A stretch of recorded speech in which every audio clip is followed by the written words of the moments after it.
ছোট্ট একটা পাথর ছিল, পাথরের উপর ইউসুফকে দাঁড় করায় দিয়ে, এবার ইউসুফ আলাইহিস সালামের দাঁড় করায় দিয়ে জিবরাইল বলতেছিল, সাপ বিচ্ছু খবরদার, ইনি কিন্তু আল্লাহর নবী, বেয়াদবি করবে না, বেয়াদবি করবে না। ইউসুফ আলাইহিস সালামের কূপের ভিতরে, আর 10 ভাই তো দেখলো ইউসুফ তো কূপের ভিতরে পড়েছে, এখান থেকে মানুষ যাতায়াত করতেছেন, নিঃসন্দেহে আমাদের ষড়যন্ত্র যদি প্রকাশ হয়ে যায় তাহলে তো ঝামেলা হবে, এই লোকগুলো চলে যাক, তারপর আমরা দেখবো কূপের ভিতরে পড়ে বাঁচলো নাকি মরলো। আমরা তো জানি কূপের ভিতরে সাপ বিচ্ছু দিয়ে ভরপুর, এটা হলো ভয়ঙ্কর একটি কূপ, এই কূপের ভিতরে মানুষ পড়লে বাঁচবে না, তো মারা যাবে। আল্লাহ পাক রব্বুল আলামিন বলেন, ও আলিফ লাম রা তিলকা আয়াতুল কিতাবিল মুবিন ইন্না আনসালনাহু কুরআনান আরাবিয়ান লাআল্লাকুম তাআকিলুন নাহনু নাকুসসু আলাইকা আহসানাল কসাসি বিমা আওহাইনা ইলাইকা হাযাল কুরআন ওয়া ইন কুনতা মিন ক্বাবলিহি লামিনাল গাফিলিন ওয়া ইয ক্বালা ইউসুফু লিআবিহি ইয়া আবাতি ইন্নী রাআইতু আহাদা আশারা কাওকাবান ওয়াশ-শামসা ওয়াল কামারা রাআইতুমুহুম লি সাজিদিন। আল্লাহু আকবার। আল্লাহ পাক ওহী নাযিল করলেন, পর্দায় করবেন, ওগো নবী আপনার কাছে একটি সুন্দর ঘটনা বর্ণনা করতেছি। নাহনু নাকুসসু আলাইকা আহসানাল কসাস, নাহনু আমরা, নাকুসসু কেসাস মানে ঘটনা, নাকুসসু আপনার কাছে বর্ণনা করা হচ্ছে আহসানাল কসাস উত্তম একটা ঘটনা, যে ঘটনাটা ইতিপূর্বে আপনি কখনো জানেননি, এমনকি মক্কার কাফের বেঈমানরা, পৃথিবীর মানুষের অধিকাংশ মানুষ এই সম্পর্কে জানে নাই, এমন সুন্দর একটি ঘটনা। বিমা আওহাইনা ইলাইকা হাযাল কোরআন, আপনার কাছে ওহী অবতীর্ণ করে এই ঘটনাটি আপনাকে পুনরাবৃত্তি আপনাকে শোনানো হচ্ছে। আপনি কি জানেন ওগো নবী, যখন সেই সময়ের কথা স্মরণ করুন, ইয়াকুব আলাইহিস সালামের 10 সন্তান, 12টা সন্তান ছিল, এর মধ্যে একটা সন্তান ছিল ইউসুফ আলাইহিস সালাম, ইয়াকুবের বংশধর। ইয়াকুব আলাইহিস সালামের পিতার নাম হলো হযরত ইসহাক আলাইহিস সালাম, ইসহাকের পিতার নাম হযরত ইব্রাহিম আলাইহিস সালাম। ইব্রাহিম আলাইহিস সালাম, ইব্রাহিমের সন্তান ইসহাক, ইসহাকের সন্তান ইয়াকুব, আর ইয়াকুব আলাইহিস সালামের সন্তান হলো হযরত ইউসুফ আলাইহিস সালাম। কিনানে বসবাস করতেন, 4টি স্ত্রী ছিল। ইয়াকুব আলাইহিস সালামের 4 স্ত্রী ছিল, 4 স্ত্রীর মধ্যে এক স্ত্রীর গর্ভে 2টি সন্তান জন্ম নেয়। সেই 2টি সন্তানের নাম, একটির নাম হলো হযরত ইউসুফ আলাইহিস সালাম, আরেকটির নাম হলো বানিয়ামিন। বানিয়ামিন, ইউসুফ আলাইহিস সালাম একদিন স্বপ্ন দেখতেছেন, যেইটা কোরআনুল কারীমে আল্লাহ পাক রেকর্ড করলেন।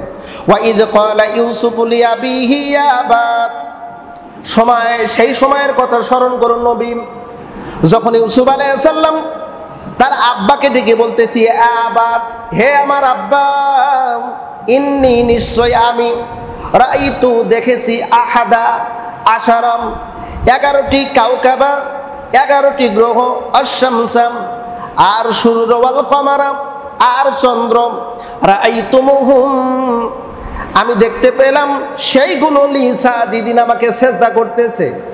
11টি গ্রহ, চন্দ্র, সূর্য আমাকে সেজদা করে, এর মধ্যে ফেলে দেই, কেউ বলতেছে না হত্যা করে ফেলি।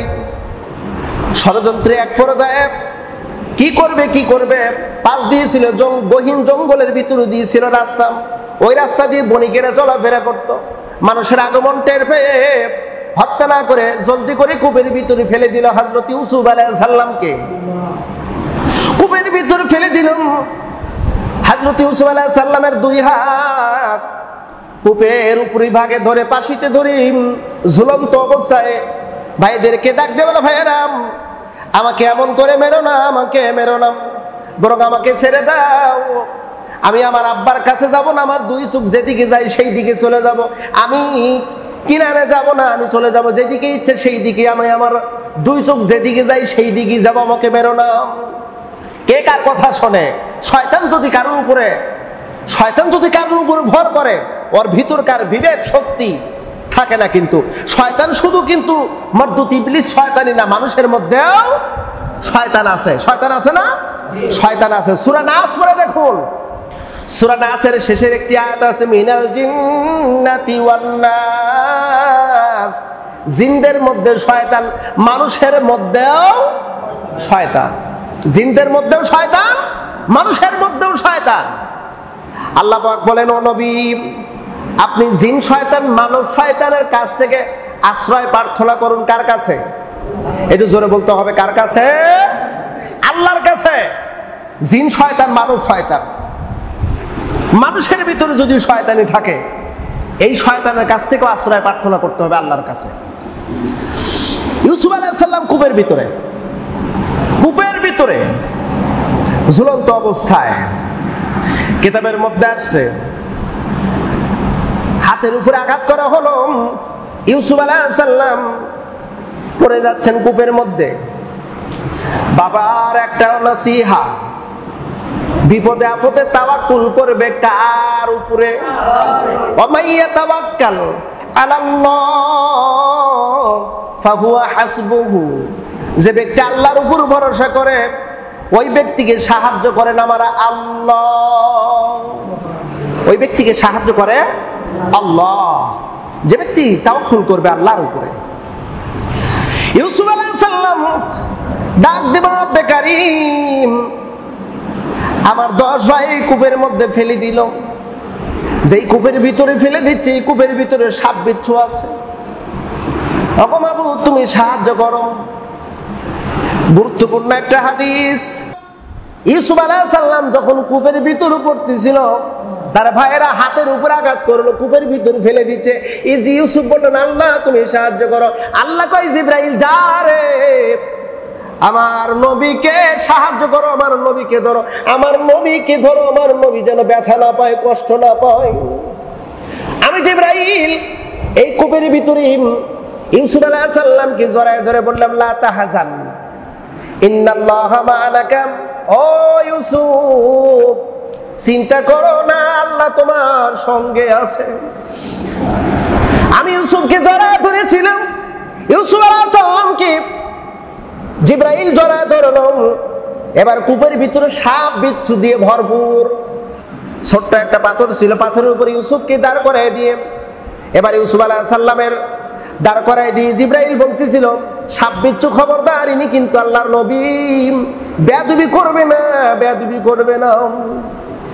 ইউসুফ আলাইহিস সালামের কূপের ভিতরে, আর 10 ভাই তো দেখলো ইউসুফ তো কূপের ভিতরে পড়েছে। এখান থেকে মানুষ যাতায়াত করতেছেন, নিঃসন্দেহে আমাদের ষড়যন্ত্র যদি প্রকাশ হয়ে যায় তাহলে তো ঝামেলা হবে, এই লোকগুলো চলে যাক, তারপর আমরা দেখবো কূপের ভিতরে পড়ে বাঁচলো নাকি মরলো। আমরা তো জানি কূপের ভিতরে সাপ বিচ্ছু দিয়ে ভরপুর, এটা হলো ভয়ঙ্কর একটি কূপ। এই কূপের ভিতরে মানুষ পড়লে বাঁচবে না, তো মারা যাবে। বণিকেরা যখন রাস্তা দিয়ে যাচ্ছিল, মরুভূমির ভিতর দিয়ে আসতেছে, জঙ্গলের ভিতর দিয়ে যায়, বণিকদের পানি পিপাসা লেগেছে, পানি পান করবে, পানি দরকার, পানি পাই কোথায়? ওই বণিকদের ধারণা আছে, আমরা তো ইতিপূর্বে গিয়েছি, এখানে একটা কূপ আছে, দেখি তো কূপের ভিতরে পানি পাওয়া যায় নাকি। বণিকেরা কূপের নিকটে দাঁড়ালো, বালতি নামায় দিয়েছে পানি নেওয়ার জন্য, নিচের দিকে নজর যায় না। এবার বালতি নামায় দিয়েছে, রশি হয়েছে, রশি সহ হযরত ইউসুফ আলাইহিস সালাম রশি ধরেছে। ওরা মনে করছে হয়তো পানি আসছে, কিন্তু না, পানির চেয়ে তো ওজন বেশি হয়। টান দিয়ে তুলেছি, টান দিয়ে তুলে দেখে এত সুন্দর চেহারা, এত সুন্দর চেহারা বিশিষ্ট একটা ফুটফুটে সুন্দর সাদা ফর্সা একটা বালক। বণিকদের নজর পড়ে গেল বালকের প্রতি। জোরে বলবেন একটু সুবহানাল্লাহ। নজর পড়ে গেছে, এত সুন্দর। অপ্রিয় বন্ধুরা, ইউসুফকে যখন কূপের উপরে তুলেছে, আড়াল থেকে 10 ভাই লক্ষ্য করে দেখে আমাদের ইউসুফ তো কূপের উপরে, তার মানে তো মরে নাই, সাপ বিচ্ছু কামড়াই নাই। বণিকেরা তুলছে, এখন যদি আমাদের কথা প্রকাশ করে দেয় আমরা 10 ভাই ষড়যন্ত্র করেছি। আমাদের পিতার নাম যদি বলে, ইয়াকুব আলাইহিস সালামের নাম কে না জানে না? সবাই তো জানে। তাহলে তো আমাদের ষড়যন্ত্র প্রকাশ হয়ে যাবে। জলদি করে ঝটপট করে 10 ভাই দৌড়ে আসলো, বণিকের সামনে এসে দাঁড়াইলো। কেউ কোনো কথা বলে না। দেখি তো ইউসুফ কোনো কিছু বলে নাকি। ইউসুফ 10 ভাইয়ের দিকে তাকায় শুধু অন্তর দিয়ে কিছু কথা বলে, ভাইয়েরা এত নিষ্ঠুর হও, এত নিষ্ঠুর আমি আগে কখনো কল্পনা করি নাই। তবে তোমরা চিন্তা করতেছো আমি হয়তো সত্য প্রকাশ করব না। আমি তাওয়াক্কাল করেছি আল্লাহর উপরেই, আমার রব আমাকে সাহায্য করবেন, এটা আমার বিশ্বাস। এবার ওই 10 জন এসে বলতে লাগলো, বণিকেরা তোমরা এই বালককে তুলেছো, আমরা বিপদে পড়ে গেছিলাম। এ হলো আমাদের গোলাম, এই গোলামটা হলো অবাধ্য, কূপের ভিতরে পড়ে গেছে। এত নানান মিথ্যা ভাবছনামূলক কথা যখন বলতেছিল, আমরা একে নিয়ে পারতেছি না। তবে এই গোলামটাকে যদি আমরা বিক্রয় করতে পারতাম আমাদের আত্মতৃপ্তি হতো। ইউসুফ আলাইহিস সালামের চেহারা দেখে ওই বণিকেরা পাগল হয়ে গেছে। বণিকেরা বলল, ঠিক আছে গোলামকে আমরা কিনতে চাই, তোমরা বিক্রয় করবে নাকি? আচ্ছা কত দাম দিবা? দামে বিক্রয় হয়ে গেল। যেই কথাটা আল্লাহ পাক রব্বুল আলামিন কোরআনুল কারীমের ভিতরে সূরা ইউসুফের ভিতরে পরিষ্কারভাবে উল্লেখ করে জানিয়ে দিলেন। আমার নবী এক পর্যায়ে ওরা 10 ভাই ইউসুফ আলাইহিস সালামকে গোলাম হিসেবে বিক্রয় করে দিল মিশরের বণিকদের কাছে। মিশরের বণিকদের কাছে বিক্রয় করলো। ইউসুফ আলাইহিস সালাম শুধু হাত দিয়ে ইশারা করে দিল, ভাইয়েরা আমি চললাম, আল্লাহ বাঁচায় রাখলে দেখা হবে অনেক পরে, দেখা হবে কোনো একদিন। হাতের ইশারা করে চলে গেলেন হযরত ইউসুফ আলাইহিস সালাম বণিকদের সাথে। এই বণিক বাজার নিয়ে গেছে ইউসুফ আলাইহিস সালামকে, মিশরে গেছে। এত সুন্দর চেহারা, নবীদের চেহারা আকর্ষণীয় একটা চেহারা হয়। যত নবী রাসূল আছে সব নবী রাসূল সাধারণ মানুষের চাইতে ওদের চেহারার ভিতরে সবচেয়ে বেশি নূর আল্লাহ পাক দান করেন। জোরে করলে একটু সুবহানাল্লাহ। মানুষ কেনা বেচা হয়, গরু বাছুর কেনা বেচা হচ্ছে এখন, তদানীন্তন কালে মানুষ কেনা বেচা হতো। মানুষ কত নিষ্ঠুর ছিল। ইউসুফ আলাইহিস সালামকে মিশরের বাজারে নিয়ে গেছে। আজিজে মিশরের স্ত্রী ছিল, আজিজে মিশর আর আজিজে মিশরের স্ত্রী এই বাজারের ভিতরে ঢুকছে, মেলার ভিতরে ঢুকছে। হযরত ইউসুফ আলাইহিস সালামকে নিলামে ডাক ওঠে, নিলামে বিক্রয় হয়। এত সুন্দর বালককে কেনার জন্য নিলামে ডাক হয়। হাজার হাজার রুপি স্বর্ণ দিরহাম, স্বর্ণ মুদ্রা দিরহাম। এভাবে ডাকতে ডাকতে আজিজে মিশরের স্ত্রীর নজর পড়ল ইউসুফ আলাইহিস সালামের চেহারার উপরে। এই বালকটাকে কিনতে হবে, যত টাকায় লাগুক আমি কিনে ফেলবো। ইউসুফ আলাইহিস সালামকে কিনে নাজাত আজিজে মিশরের স্ত্রী নিয়ে গেছে। যদিও এই নামটি কোরআনুল কারীমে উল্লেখ করা হয়েছে জুলাইখা। ছোট্ট বালককে নিয়ে গেছে ইউসুফ আলাইহিস সালাম, লালিত পালিত করতেছে মিশরি দরবারে, আজিজে মিশরের দরবারে লালিত পালিত হচ্ছে। যৌবন বয়স যতই বাড়ে তার রূপ সৌন্দর্য যেন ততই বৃদ্ধি হচ্ছে। এত সৌন্দর্য আল্লাহ পাক রব্বুল আলামিন আজিজে মিশরের স্ত্রীর ষড়যন্ত্রের কথা কোরআনুল কারীমের ভিতরে উল্লেখ করে বললেন, ওয়ালাম্মা বালাগা আশুদ্দাহু আতাইনাহু হুকমান ওয়া ইলমা ওয়া কাযালিকা নাজসিল মুহসিনিন। ওয়ালাম্মা বালাগা এক পর্যায়ে উপনীত হচ্ছে যৌবনে। ইউসুফ আলাইহিস সালামের যত যৌবন হয় তত সৌন্দর্য ফুটে ওঠে।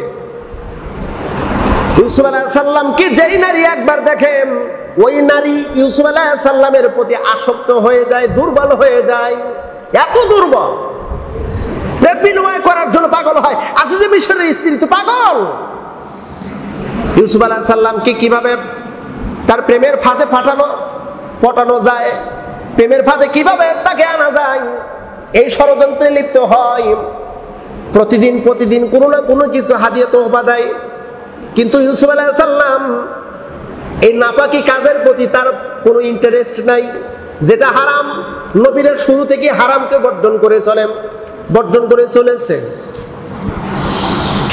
আজিজে মিশরের স্ত্রী ইউসুফকে কোনো মতেই রাজি করতে পারে না। প্রস্তাব দেয়।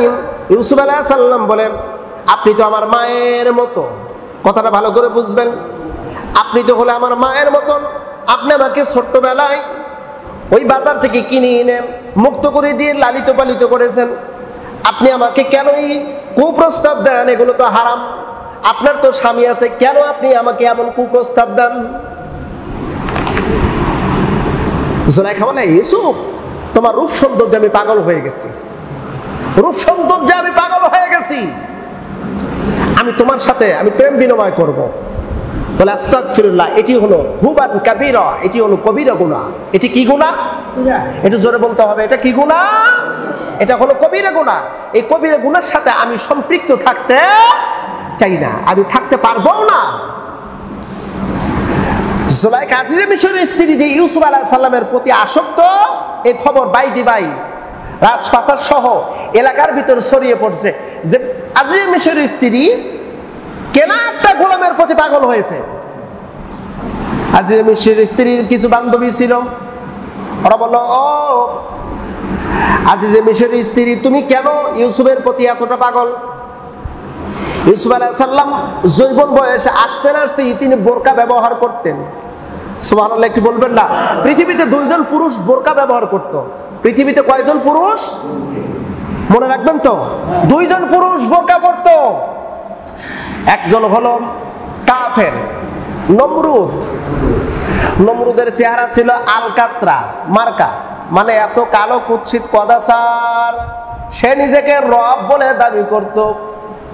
যখন তার ওই চেহারা নিয়ে বাইরে হতো, মানুষ বলতো, নমরুদ রে, তুই নিজে রব দাবি করিস আর তোর চেহারা এত কালো কুৎসিত কেন? মানুষের ভাবছো না গালমন্দর ভয়ে সে নিজে বোরকা ব্যবহার করত, মানুষ যেন পুরো চেহারা না দেখতে হয়, মন্তব্য যেন না করতে পারে। তবে বর্তমানে এমন একটা সিচুয়েশন হয়েছে, মহিলারা তো বোরকা পরেই না, পুরুষদের বোরকা পরা দরকার মনে হয়, এমন অবস্থা হয়েছে না? আর 2 নম্বর বোরকা ব্যবহার করতো হযরত ইউসুফ আলাইহিস সালাম। তার রূপ সৌন্দর্য চেহারা দেখি নারীরাও পাগল, পুরুষরাও পাগল হতো, এই জন্য বোরকা ব্যবহার করত। জুলাইখার বান্ধবীরা বলে, ও জুলাইখা, তুমি ইউসুফের কি সৌন্দর্য দেখলেন, যে সৌন্দর্য দেখি তুমি তার প্রতি পাগল হলে? তোমরা কি ইউসুফকে দেখতে চাও? বলে, হ্যাঁ আমরা দেখবো। ঠিক আছে, আমি তোমাদেরকে দাওয়াত দেবো। 3 তারিখ নির্ধারণ করে দাওয়াত দেওয়া হলো। রাজপ্রাসাদে এসেছে, সবার হাতে সেব ফল আর হাতে একটা চাকু দিয়েছে। বলে, চাকু দিলা কেন? ফল দিলা কেন? বলে, দিলাম আমি যার প্রতি পাগল হয়েছি, আমার সেই মাসুককে তোমাদের সামনে আনবো, তাকে দেখানোর জন্য। আমি যখন তোমাদের ফলটা দেবো তখন তোমরা কাটবে, যখন বলবো তখন কাটবে। বলে, ঠিক আছে। সব যখন উপস্থিত, বান্ধবীর উপস্থিত, ইউসুফ আলাইহিস সালামকে ডাকা হলো। ইউসুফ, তুমি বের হয়ে আসো আর বোরকাটা খোলো, আমার বান্ধবীরে তোমাকে একটাবার দেখতে চাই। ইউসুফ আলাইহিস সালাম আসলেন, লাজুক, মাথাটা নত, কারোর দিকে তাকায় না, সবার নজর ইউসুফের দিকে, আর ইউসুফের নজর হলো মাটির দিকে। ইউসুফ আলাইহিস সালামের চেহারার দিকে সব বান্ধবীরা তাকাইছেন। জুলাইখা তার বান্ধবীদেরকে ডাক দিয়ে বলে, বান্ধবীরা, আর দেরি করিস না রে, তোদের হাতের যেই সেব ফল আছে, ফলটা তোরে কেটে ফেল, তোরা ফল কাট আর খাম। সবার নজর ইউসুফের দিকে, হুকুম করেছে ফল কাটো। ফল কাটছে, ফল কাটতে গিয়ে হাত কেটে ফেলেছি, একজনও টের পাইনি। জোরে করলে একটু সুবহানাল্লাহ। এই ঘটনার পরবর্তীতে বর্ণনা আম্মা জানা আয়েশা সিদ্দিকা রাদিয়াল্লাহু তাআলা আনহা বর্ণনা করেন, ওই ইউসুফ আলাইহিস সালামের চেহারা দেখে তদানীন্তন কালের ওই সময়কার মহিলারা তাদের হাত কেটে ফেলেছিল। আর আমার নবীর চেহারা যদি একটা বার দেখতো রে, আমি যেই চেহারা দেখি ওই চেহারা যদি ওই যুগের ওই মহিলারা যদি দেখতো, আমার নবীজির চেহারা দেখে ওদের কলিজা দ্বিখণ্ডিত করতেও দ্বিধা সংকোচ করতো না। রাসূলুল্লাহর চেহারা পৃথিবীর ভিতর সর্বোত্তম চেহারা, জোরে কোন সুবহানাল্লাহ। ইউসুফ আলাইহিস সালামের চেহারা ছিল সাদা ফর্সা, আর প্রিয় নবীজির চেহারা ছিল লাল ফর্সা। লাল ফর্সা আর সাদা ফর্সার মধ্যে দুইজন, লাল ফর্সা আর সাদা ফর্সা, দেখতে কোনটা ভালো লাগে বলেন তো? লাল ফর্সা দেখতে সুন্দর লাগে। রাসূলুল্লাহর চেহারাটা ছিল এত আকর্ষণ। শামাইলে তিরমিজ খুলে দেখুন, শামাইলে তিরমিজ এই কিতাবটা মসজিদে আনা দরকার। শামাইলে তিরমিজ পড়বেন, রাসূলুল্লাহর চেহারার আয়ব গঠন কেমন ছিল? হালকা একটু নাকটা ছিল বোসা, হালকা একটু বোসা ছিল, সুন্দর নাকটা ছিল, মুখটা ছিল প্রশস্ত। আমরা কিন্তু দেখেছি এই যে বার্মারা আছে না, বার্মা, পার্শ্ববর্তী বার্মা, এরপর আমাদের দেশের চাকমারা আছে, চাকমাদের নাকটা কিন্তু একটু বোচা হয়, মুখটা একটু প্রশস্ত হয়। হুজুরের চেহারা একটু চাকমার মতন, অর্থাৎ নাকটা একটু বোচা ছিল, আর চেহারার ভিতরে এক ধরনের আকর্ষণ ছিল। দেখলেই, তার চেহারা দেখলেই মানুষের অন্তরের ভিতরে দয়া মায়া হতো। জোরে কোন একটু সুবহানাল্লাহ। এত আকর্ষণীয় চেহারা ছিল প্রিয় নবীজি। রাসূল করিম সাল্লাল্লাহু আলাইহি সাল্লামের চুলগুলো ছিল বাবরি, চুলের মাঝখান দিয়ে সেতি কাটতেন, মাঝখানে সেতি কাটতেন। সেতি কাটার পরে সেখানে আতর ঢেলে দিতেন। জোরে বলা যাবে না একটু সুবহানাল্লাহ।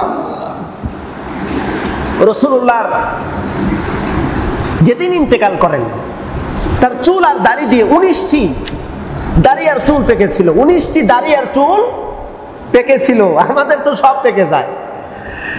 রসুলের চুল দাড়ি না পাকার কারণ কি? রসুল জয়তুন তেল খাইতেন, আর জয়তুন তেল মাথায় আর দাড়িতে ব্যবহার করতেন।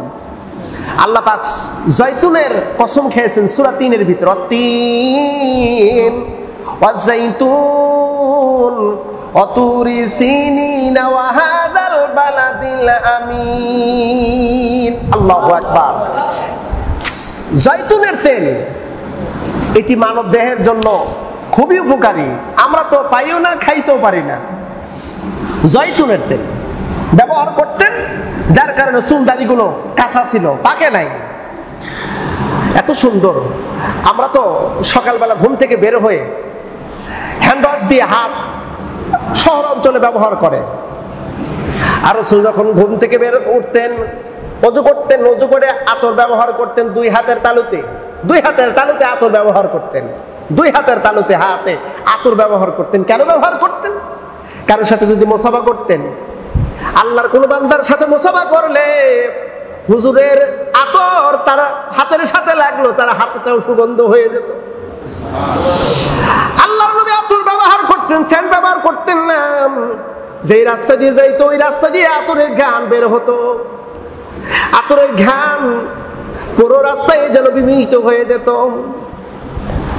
বন্ধুরা, আর কথা নয়, ইউসুফ আলাইহিস সালামকে নিয়ে এত ষড়যন্ত্র, পরিশেষে দেখা গেল ইউসুফকে নিয়ে ওই জুলাইখা এত বড় ষড়যন্ত্র করেছে। কি করা যায়? ইউসুফকে তো ফাঁদে পালানো যায় না।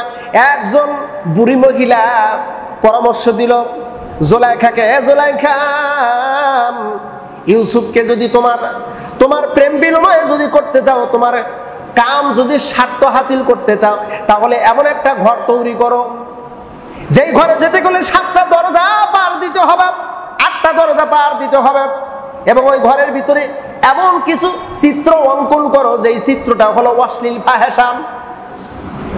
খুব সেনসিটিভ কথা। ফাহেসা কিছু চিত্র অঙ্কন করা হোক, ওই রুমের ভিতর নিয়ে যাবে। নিয়ে যাওয়ার পর ওই চিত্র দেখবি, দেখার পরে তার অন্তরের ভিতরে খারাপ মনোভাবনা